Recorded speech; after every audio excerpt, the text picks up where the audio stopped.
Hey everyone, welcome back. So, how do you know that the property you're looking at is legitimate? If you've verified that the agent you're working with is a real person, actually works for the real estate agency, they say they do, you're pretty good. But if you want to go the extra mile, make sure that the property is real. Here's some ways to do it. So, if you ask an agent for the address, a lot of times they'll give it to you. Sometimes they'll ask you to sign what's called a brokerage fee disclosure agreement.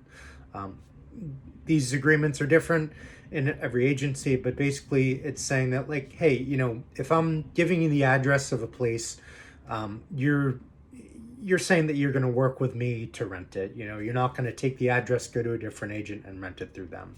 So, a lot of agents, including myself, will probably ask you to look at or sign the brokerage fee agreement before we share the exact address. But once you do that, an agent should have no problem sharing the exact address with you.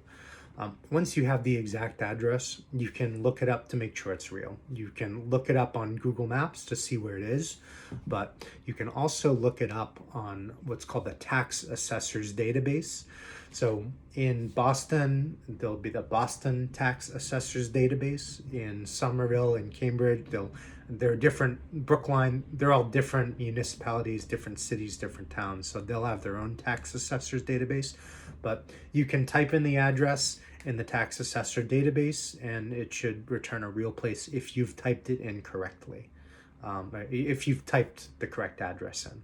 So that's one way to verify it. If you check Google Street View, you check the tax assessor's database, check that you're working with a legitimate real estate agent, and you could also have a friend come meet at the apartment.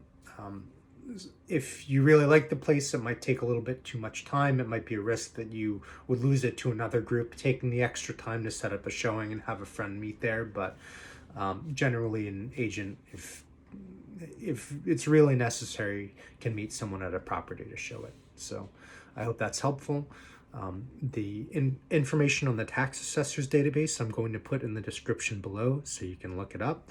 And if you're looking with someone to work with to relocate to Boston, reach out to me. My information's in the description below. Talk to you soon.